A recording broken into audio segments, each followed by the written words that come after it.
Bienvenue dans l'émission Rencontre.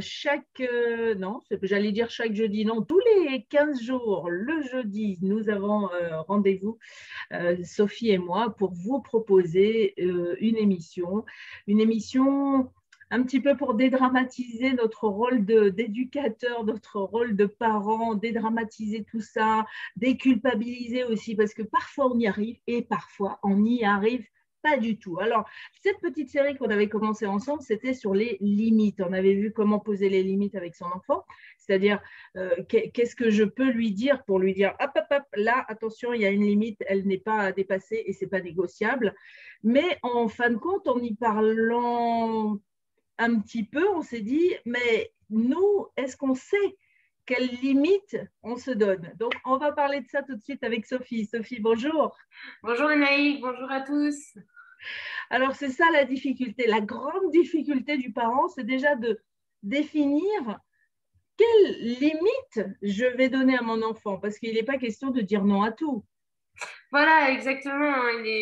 C'est vrai que ça va être aussi parfois de la négociation. Il y a des choses sur lesquelles on disait, hein, sur les autres échanges, que parfois il faut savoir tenir bon, parce qu'il y a des limites qui peuvent être, qui sont importantes pour éviter de mettre l'enfant en danger ou que l'enfant se mette en danger. Mais ce qu'on avait observé aussi, c'est qu'on parle souvent de l'enfant, mais on ne parle pas beaucoup de l'adulte et de ses propres limites à soi, en fait. C'est vrai qu'on va dire non à l'enfant, on va essayer de répondre à son besoin, parce que bah, c'est le rôle d'un parent, hein, de répondre aux besoins de l'enfant, parce que lui ne sait pas forcément encore y répondre. Le parent va l'y amener, en fait, et son environnement va l'y amener, parce que tout ne repose pas non plus sur les parents. Non, c'est un travail d'équipe, on va dire. C'est ça, exactement. Et ce que j'ai observé et ce dont on a échangé aussi, c'est que, en fait, très souvent, j'observe que les parents ne verbalisent pas à l'enfant, ne communiquent pas à l'enfant leurs propres limites. Pourquoi, quelque part, ils vont demander à l'enfant, par exemple, de mettre un manteau pour aller dehors. Hmm. Mais le parent a ses propres besoins aussi. Donc c'est important que l'enfant sache ça, parce que sinon il a tendance aussi à être auto-centré et tout a tendance à tourner autour de lui en fait. Oui, et puis ça, c'était une certaine génération, c'est-à-dire on ne discutait pas les décisions du parent. C'est papa et maman disaient ça, et on avait intérêt à filer droit. Et il n'y avait pas de discussion. Effectivement. Aujourd'hui, c'est ça qui y a de bien, c'est que la discussion est ouverte avec nos enfants et on peut leur expliquer pourquoi on décide de mettre cette limite et pourquoi pas une autre, et pourquoi moi j'ai une limite et grand-mère en a une autre aussi, parce Ah que oui, ça c'est aussi. ça, exactement. Oui, c'est notamment pour les enfants qui ont besoin de repères assez, comment dire, un repère qui ne change pas en fait. Il y a des enfants qui ne comprennent pas pourquoi chez l'un c'est comme ça et chez l'autre c'est autrement et qui peuvent le vivre de manière très injuste en fait. Mm. Donc oui, c'est vrai, c'est important de clarifier. Après, ce que je tiens à dire aussi, c'est que vous pouvez choisir de comment vous allez communiquer avec votre enfant. Il y a certains parents qui aimeraient, comme beaucoup, j'ai envie de dire, que à partir du moment où ils émettent une consigne, que l'enfant l'écoute et la respecte instantanément. Il y a des enfants pour qui ça va passer et pour qui ça va le faire. Et puis il y a pour d'autres où ça passera pas du tout en fait. Oui, parce Donc que après, ces autres-là ont besoin d'un sens. c'est ça, Voilà. c'est ça. Ça ne veut pas dire que ceux qui y vont n'ont pas besoin de sens, mais vont moins être dans la recherche. Mm. En tout cas, pour un Ils temps. veulent comprendre. Moi, quand j'étais à l'école, j'étais petite, je voulais savoir pourquoi j'étais en train d'apprendre la factorisation, le développement, le silo, ça. Je voulais savoir à quoi ça allait me servir au quotidien. Hmm. Et si je n'avais pas de réponse, ben, en fait, ça ne m'intéressait pas. Oui, et en plus, dans la situation, par exemple, vis-à-vis d'un enfant, le fait qu'on lui dise non et qu'on n'explique pas son besoin derrière, l'enfant peut éventuellement le prendre, bah, on m'empêche, enfin, on vient on vient m'empêcher d'être libre, de faire ce que j'ai envie, et il y a peut-être une incompréhension derrière, alors que si on y met de la compréhension, bah, peut-être qu'on va éviter le conflit, justement, quoi. C'est vrai. Et c'est Ouais. vrai que quand on met une limite, il faut pas qu'aujourd'hui elle existe et demain elle n'existe pas. C'est-à-dire que moi, en tant que parent, je décide déjà quelle limite je veux mettre et en plus, ça m'oblige à me poser avec l'autre parent, avec mon conjoint ou ma conjointe, de dire, OK, nous, qu'est-ce qu'on décide pour les enfants? Qu'est-ce qui est OK? Qu'est-ce qui n'est pas OK? C'est pas un C'est travail ça. qu'on a l'habitude de faire dans un couple.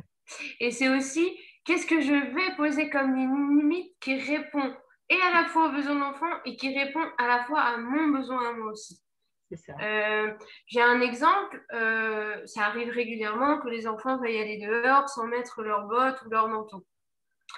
Donc le parent va arriver, mettons qu'il pleuve dehors, il pleut. Le parent va arriver et va dire bah non, tu ne peux pas aller dehors, ou en tout cas, si tu veux aller dehors, il va falloir mettre tes bottes et ton manteau. Tu ne vas pas pouvoir aller pieds nus ou sans ton manteau. Alors, quelque part, si on se met à la place de l'enfant, bah, pourquoi je ne peux pas? Finalement, pourquoi je ne pourrais pas aller pieds nus dehors et sans mon manteau, même s'il pleut? Si on se met du côté du parent, et c'est là que c'est important de se poser la question, pourquoi je vais dire à mon enfant non? Et un exemple, c'est un exemple parmi d'autres, hein, ça pourrait être, et de l'expliquer à l'enfant, j'ai bien vu que tu voulais aller dehors sans mettre tes bottes, sans ton manteau. Par contre, moi, j'ai peur que tu attrapes froid. Et je t'aime beaucoup et j'ai besoin de prendre soin de toi. Et je voudrais pas que tu tombes malade. Du coup, je te demande de mettre tes bottes et ton manteau. Et parfois, alors je dis pas que ça marchera à tous les coups, hein. Il y a des enfants qui vont continuer et dans ces cas-là, il va falloir aussi peut-être continuer dans cette démarche d'expliquer son besoin sans non plus faire des kilomètres de phrases, hein, parce que Oui, sinon oui. vous allez vous épuiser. Mais l'idée, c'est de dire, bah, moi aussi j'ai un besoin. Et j'aimerais bien que tu l'entendes aussi. J'ai entendu ton besoin de liberté par exemple, mais moi aussi j'ai un besoin.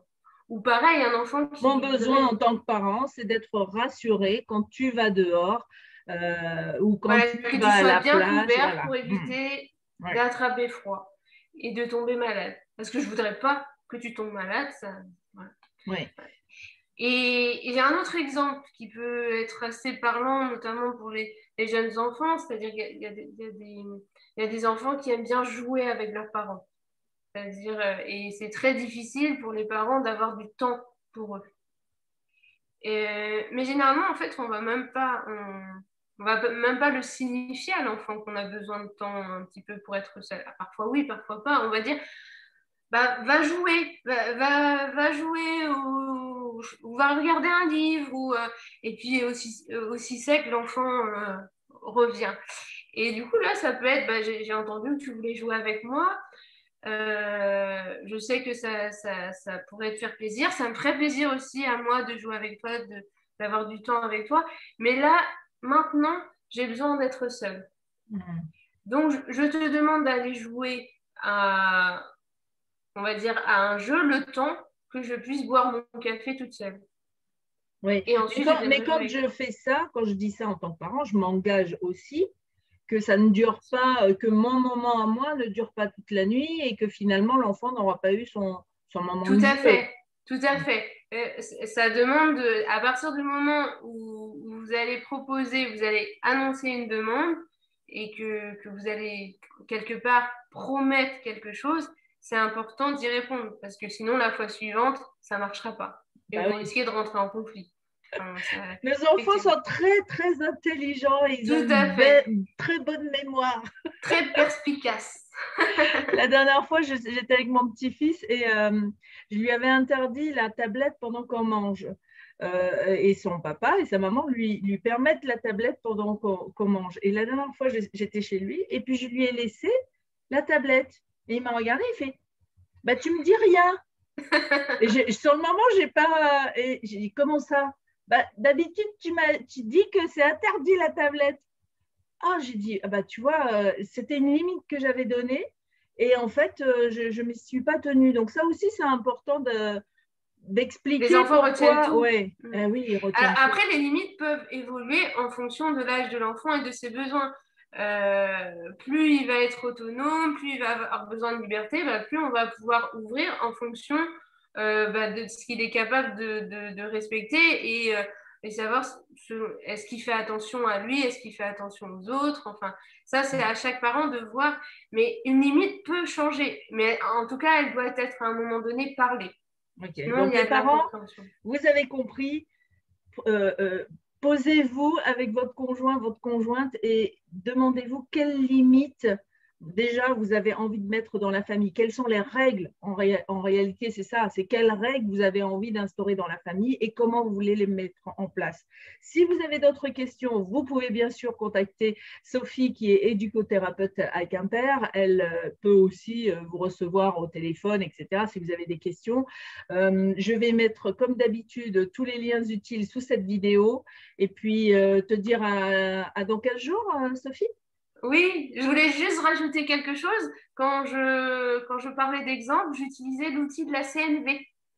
Oui, Donc voilà, si donc vous voulez aller plus loin, communication, alors il y a communication non violente ou communication bienveillante, on peut les appeler c'est des deux ça. façons. Ouais. Exactement, oui. Donc je parlais d'observation, d'émotion, de besoin, et ensuite on exprime sa demande. Donc, si vous voulez aller plus loin, vous cherchez, vous tapez sur Internet, vous trouverez.